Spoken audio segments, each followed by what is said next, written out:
Ciao a tutti, welcome back to my YouTube channel and welcome back on WNTN Radio Boston. Today, I am a big fan of poetry. I wrote myself a thesis on a Spanish poetess. So today I host an author.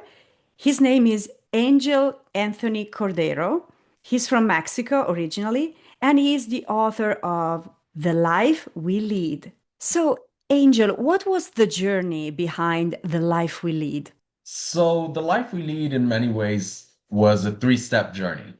It was going from a hobby of writing it, where I didn't really know I wanted to turn it into a book. And then as I took all these different poems that were sort of separate and noticed, wait a minute, I can attach this poem to this one and this one to that one.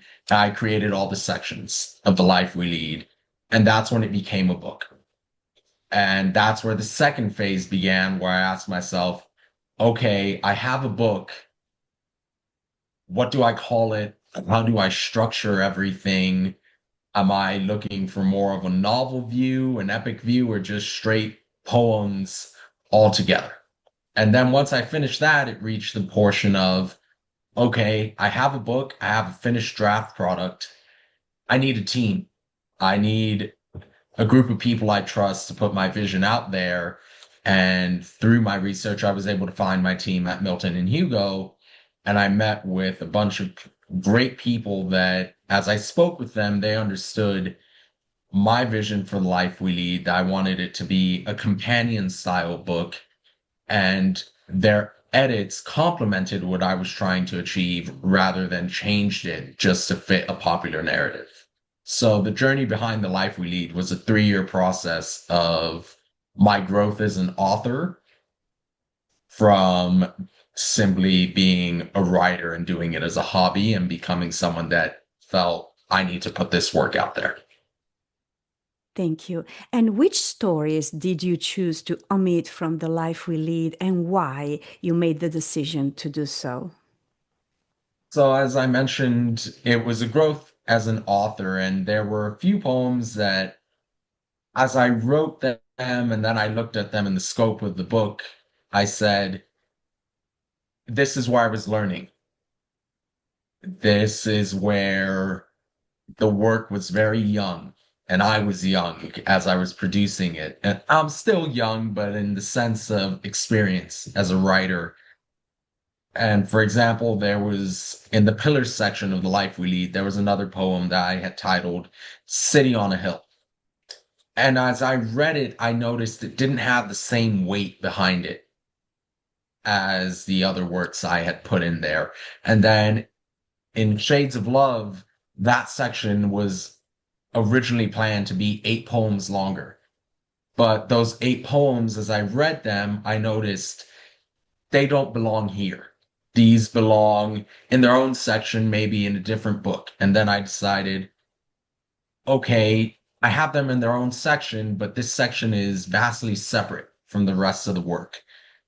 So those 8 poems made it into my new work titled Being, under the section called In Love. So it was a matter of, are these poems good enough, or was I just learning and figuring out what this book was going to be as I wrote them? And do they match the rest of the work the way I wish it to? Thank you, Angel. And if you could go back and change something about your book, what would it be? Okay, so I've had so many comments about this, and I've even considered going back and making a second edition just to fix the issue. I've had plenty of people tell me you need a more fleshed out table of contents, which I think this was just a choice I made out of inexperience. I put all the sections in there in the table of contents, but I didn't itemize each poem and list each poem.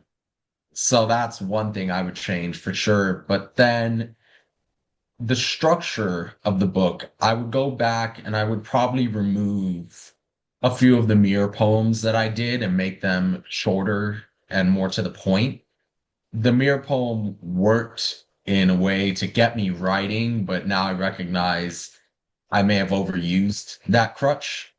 And then I may have done one too many Villanelle style poems simply because, well, 19 lines, I get five tercets, then a quatrain, and then the first and third line are alternating. So it allowed me to create two lines and really build from there, which worked on the first three or four times I did it, but then I did it five, six, seven times. And looking back, I probably would have gone with a different style.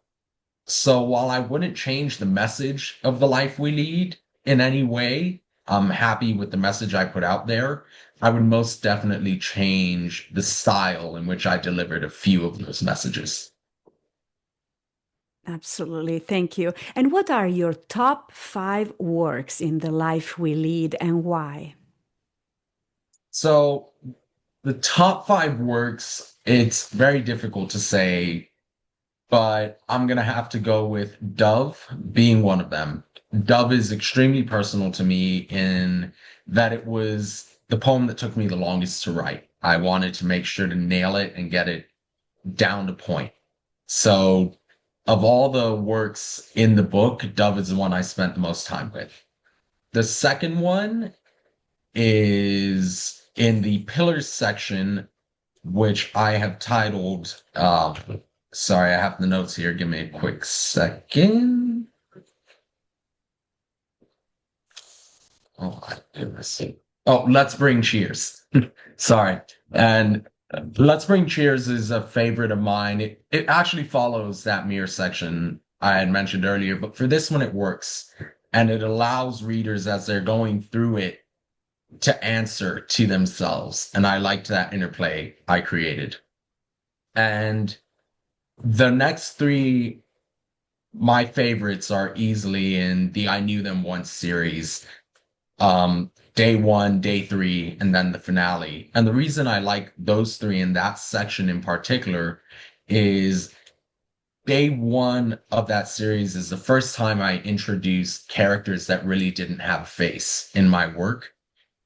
And it was the first time I took a hit at, can I tell a story in a grand narrative without naming specific characters?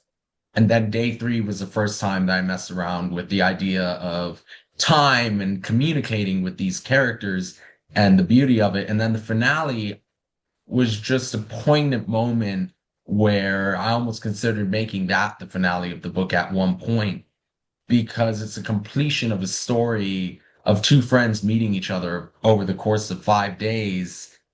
And it's one of those moments where you recognize you can meet someone without any intention of becoming friends. And just because of shared experiences, a little time later, you walk away having shared almost your entire life with them.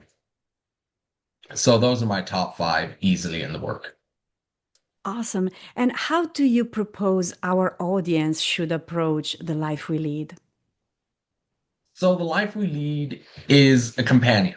I do not in any way place myself as an expert in the themes of life that I present or wrote about. It is a companion, and I hope readers would approach the work willing to change it. If there was something that I said that you're in your own life experience saying, well, that's not true to me, but if I change this portion of what you wrote, it does become true to me, I hope readers would do that.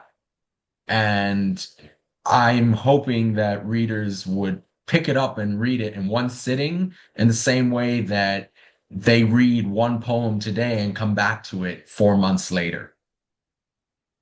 I truly believe it should be like a friend, a companion that you say, well, I just need to read about this portion of my life, and you can flip it open and you can go to that table of contents and the sections and say, I need something to empower me today. And you can go to Words of Power and read something out of there. Or, I need to remember something about love today and what it is. And you can go to the Many Shades of Love and read about it there.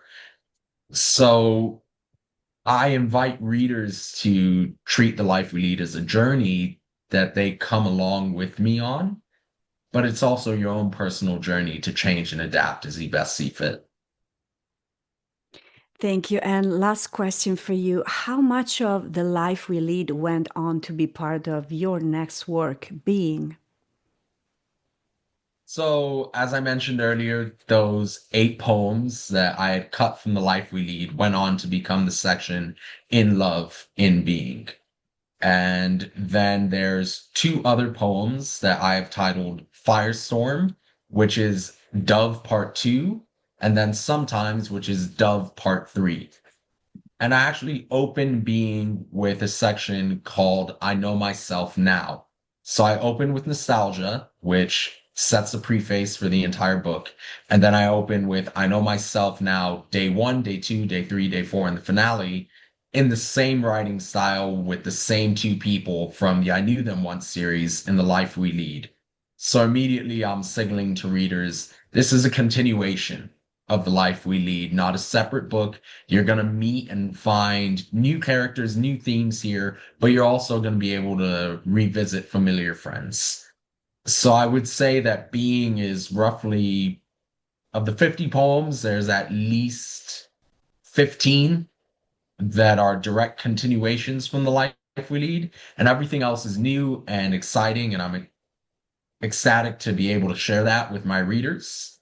And I hope that they enjoy revisiting the classics that made The Life We Lead popular, and that they would enjoy the new work and my advancement as an author that I show in the other 35 works in me.